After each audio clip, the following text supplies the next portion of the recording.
आप सभी बच्चों का स्वामी विवेकानंद एकेडमी में आपका स्वागत है। आज हम सब पढ़ने वाले हैं हिस्ट्री मॉडल पेपर।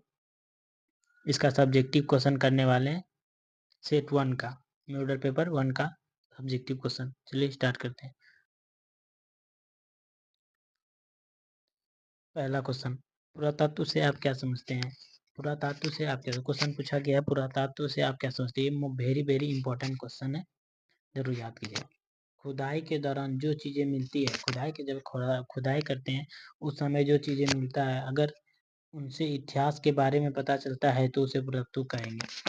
जो भी चीजें खुदाई के दौरान मिलता है उससे उनसे इतिहास के बारे में पता चलता है तो उसे हम सब पुरातत्व कहते हैं। समझिए। चलिए अगले क्वेश्चन नंबर 2। ये 3 नंबर में पूछा गया क्वेश्चन है। इसमें 2 नंबर में पूछा गया प्रश्न और 3 नंबर वाला डालें और फिर एक बार 5 नंबर वाला आएगा अलग से वीडियो। तो चलिए, विजयनगर राज्य का संक्षिप्त वर्णन कीजिए। विजयनगर जो राज्य था, साम्राज्य था, उसमें संक्षिप्त वर्णन करने बोला।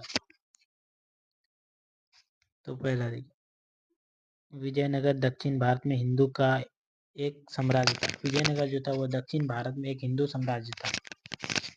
उत्तर भारत में जो साम्राज्य था उसका नाम ब्राह्मणी साम्राज्य था। उत्तर भारत में जो साम्राज्य था उसका नाम ब्राह्मणी साम्राज्य था। मोहम्मद बिन तुगलक के शासनकाल में 1336 ईस्वी में हरियत तथा बुक्का ने मुस्लिम आक्रमण को रोकने के उद्देश्य से तुंगभद्रा नदी के दक्षिण किनारे पर इस राज्य की स्थापना की। और मोहम्मद बिन तुगलक के शासनकाल में 1336 ईस्वी में हरियर तथा बुक्का 2 भाई थे। ये दोनों भाइयों ने मिलकर मुस्लिम के आक्रमण को रोकने के उद्देश्य से तुंगभद्रा नदी के दक्षिण किनारे पर विजयनगर साम्राज्य की स्थापना की। यह साम्राज्य लगभग 200 वर्षों तक चलता रहा और यह साम्राज्य लगभग 200 वर्षों तक चला। इसने शीघ्र ही उन्नति की तथा यह कृष्णा नदी से कुमारी अंतरिक्ष तक फैल गई। और यह जो साम्राज्य थी बहुत ही जल्दी उन्नति कर लिया था। तो यह साम्राज्य कृष्णा नदी से कुमारी अंतरिक्ष तक फैल गई थी। आई होप समझ गए होंगे। मोटा मोटा तौर पर याद रखिए कि विजयनगर साम्राज्य दक्षिण भारत में एक हिंदू साम्राज्य था और विजयनगर साम्राज्य की स्थापना हरिहर तथा बुक्का 2 भाइयों ने मिलकर 1336 ईस्वी में किया था। इस साम्राज्य का स्थापना करने का उद्देश्य था मुस्लिम आक्रमण को रोकने के लिए। इसे याद रखिए। क्वेश्चन नंबर 3, ये भी 3 नंबर में पूछा गया। 3 नंबर, मोहनजोदड़ो के विशाल स्नानागार के बारे में लिखे। मोहनजोदड़ो के विशाल स्नानागार के बारे में लिखने बोल रहा है। चलिए देखिए, मोहनजोदड़ो का विशाल स्नानागार पक्की ईंटों से बना था। और मोहनजोदड़ो में जो विशाल स्नानागार मिला है वो पक्की ईंटों से बना है। यह बहुत ही सुंदर है। इसके दोनों सिरों पर पानी में उतरने के लिए सीढ़ी है और यह जो स्नानागार है बहुत ही सुंदर है और स्नानागार के दोनों सिरों पर पानी में उतरने के लिए सीढ़ियां बनाए हैं और चारों तरफ छोटे छोटे कमरे भी हैं और चारों तरफ छोटे छोटे कमरे हैं।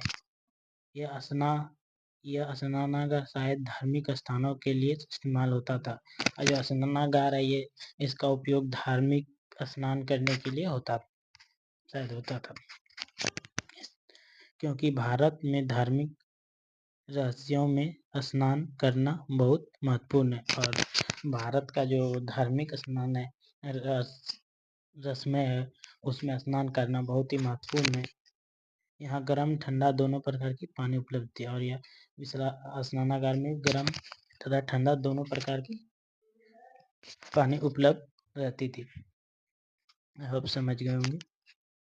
इसका मोटा मोटा तौर पर याद रखिए, मोहनजोदड़ो का विशाल स्नानागार पक्की ईंटों के बना हुआ था। यह बहुत ही सुंदर था।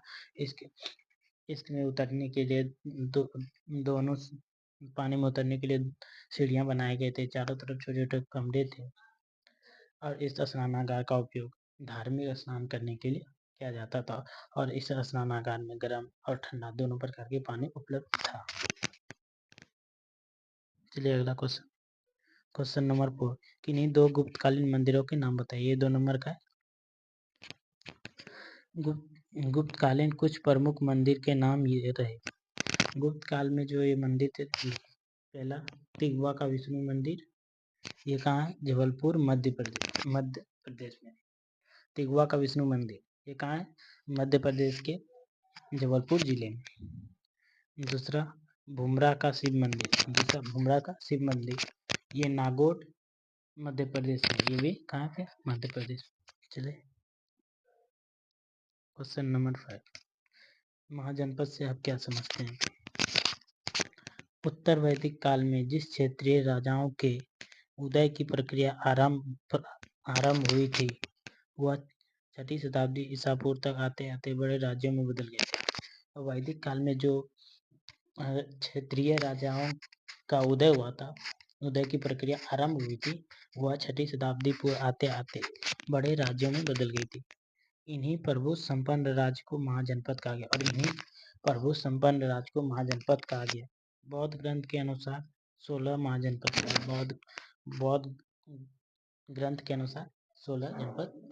महाजनपद थे।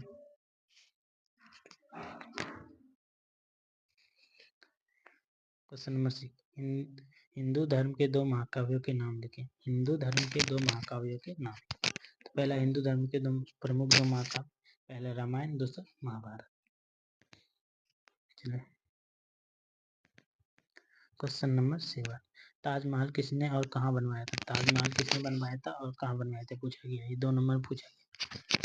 ताजमहल को मुगल बादशाह शाहजहां ने बनवाया था। ताजमहल किसने बनवाया था? मुगल बादशाह शाहजहां ने।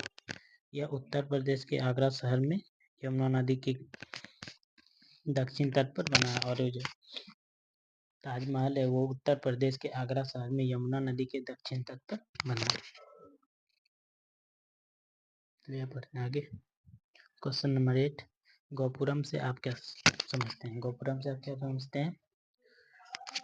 भारतीय मंदिर के प्रवेश द्वार को गोपुरम कहा जाता है। भारतीय मंदिरों के प्रवेश द्वार को गोपुरम कहा जाता है। गोपुरम एक विशाल और ऊंचा द्वार होता है। यह विशेषता यह जो मंदिर है विशेषता दक्षिण भारतीय मंदिरों में पाया जाता है। और ये गोपुरम जो है वो मुख्यतः दक्षिण भारतीय मंदिरों में पाया जाता है। विजयनगर के राजाओं ने मंदिरों में गोपुरम बनवाया था। विजयनगर के राजाओं ने भी मंदिरों में गोपुरम बनवाया था।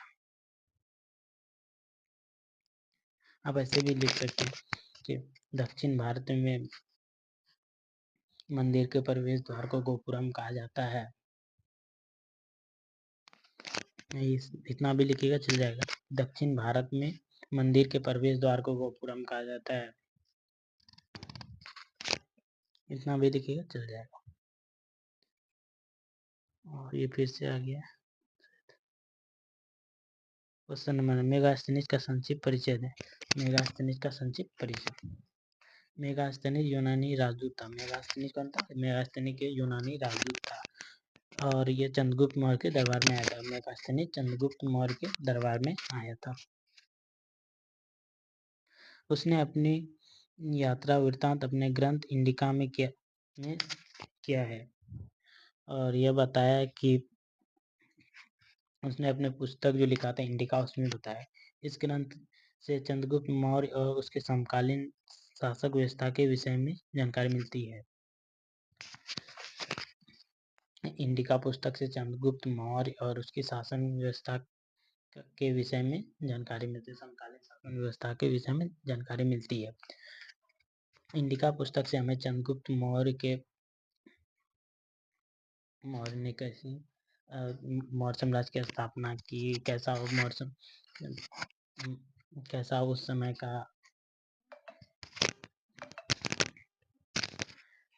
समय का ये सामाजिक व्यवस्था था, राजनीतिक व्यवस्था था, ये सब। क्वेश्चन नंबर 10, उपनिवेशवाद का अर्थ को समझाइए, उपनिवेशवाद का अर्थ को समझाइए। जब एक शक्तिशाली देश किसी कमजोर देश पर अधिकार कर उसे नियंत्रण में ले लेता है तो उसे प्राकृतिक संसाधनों का शोषण करता है। जब एक शक्तिशाली देश किसी कमजोर देश पर अधिकार कर उसे अपने नियंत्रण कर लेता है, उसके प्राकृतिक संसाधनों का शोषण करता है, अर्थात शक्तिशाली देश अपनी शक्ति और संसाधनों का इस्तेमाल करता है और शक्तिशाली देश उनकी अपनी शक्ति का संसाधनों का इस्तेमाल कर कमजोर देश के लोगों को अपने फायदे के लिए इस्तेमाल करता है। इसको उपनिवेशवाद कहते हैं और इसी को उपनिवेशवाद कहते हैं। त्रिपिटक क्या है? त्रिपिटक के बारे में आप क्या जानते हैं? त्रिपिटक का अर्थ होता है त्रिपिटक का शाब्दिक अर्थ होता है 3 टोकरी, जिसमें पुस्तक रखा जाता है। बुद्ध के मृत्यु के पश्चात उनके अनुयायियों ने उनकी शिक्षाओं का संकलन 3 त्रिपिटकों में कर दिया, सुत्त पिटक, विनय पिटक, अभिधम्म पिटक में किया और इन्हें ही संयुक्त रूप से त्रिपिटक कहा जाता है। और त्रिपिटक का अर्थ होता है 3 टोकरी और इसमें मुख्यतः पुस्तक रखी जाती है। महात्मा बुद्ध के मृत्यु के पश्चात उनके अनुयायियों ने बुद्ध के शिक्षाओं का संकलन 3 पिटकों में कर दिया, सुत्त पिटक, विनय पिटक, अभिधम्म पिटक में, और इन्हें ही पूरे को मिला के त्रिपिटक कहा जाता है।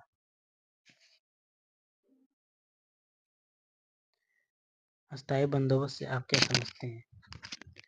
यह बंदोबस्त कॉर्नवालिस के द्वारा 1793 ईस्वी को लागू की गई थी और यह बंदोबस्त कॉर्नवालिस के द्वारा 1793 ईस्वी में लागू की गई थी। अस्थायी बंदोबस्त यह मुख्य तौर पर बिहार, उड़ीसा, बंगाल, उत्तर प्रदेश में लागू की और यह मुख्य तौर पर बिहार, उड़ीसा, बंगाल, उत्तर प्रदेश में लागू की गई थी, जिसमें कर की दर 10/11 भाग था। 11 भाग में 10 बटा भाग अंग्रेज लेते थे और 1 बटा भाग किसान के पास रहता, अंग्रेज के पास रहता था। शेष 1/11 हिस्सा किसान के पास रहता था। झूम खेती के बारे में आप क्या जानते हैं? जब पहाड़ को जलाकर, जंगल को काटकर खेत की जाती है, जब पहाड़ों और जंगलों को जलाकर काटकर खेती की जाती है तो उसे ही झूम खेती कहते हैं। ऐसा असम में होता है। आदिवासी लोग लगातार खेती करते थे।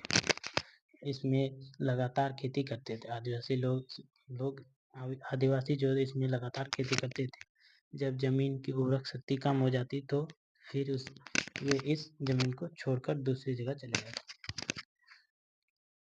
इसमें जब जमीन की उर्वरक शक्ति कम हो जाती तो फिर वो जमीन को छोड़कर दूसरी जगह चले जाते थे। ऐसे ही काट कर, जलाकर वहाँ पे खेती करते थे। सगुण भक्ति और निर्गुण भक्ति में अंतर बताइए। सगुण भक्ति उनके अंतर है। सगुण भक्ति इसमें लोग ईश्वर की पूजा करते हैं। इसमें कोई ना कोई शकल हो यानी ईश्वर का अवतार माना की उपासना करते हैं। और इसमें सगुण भक्ति के अंदर शिव, विष्णु और देवी देवताओं की पूजा की जाती है और मतलब कि मूर्ति के रूप में ही लोग भगवान को देखते हैं। और इस सगुण भक्ति के अंदर लोग मूर्ति की पूजा करते हैं। निर्गुण भक्ति के अंदर इसमें लोग जिस ईश्वर की पूजा करते हैं उनका कोई रूप नहीं है। और निर्गुण भक्ति के अंदर ईश्वर की पूजा करते हैं लेकिन उसका कोई रूप नहीं है, यानी ईश्वर की कोई रूप नहीं होते हैं और ये लोग देख नहीं सकते। और ये निर्गुण भक्ति के लोग ईश्वर को देख नहीं सकते हैं। इसमें निराकार ईश्वर पर बल दिया जाता है।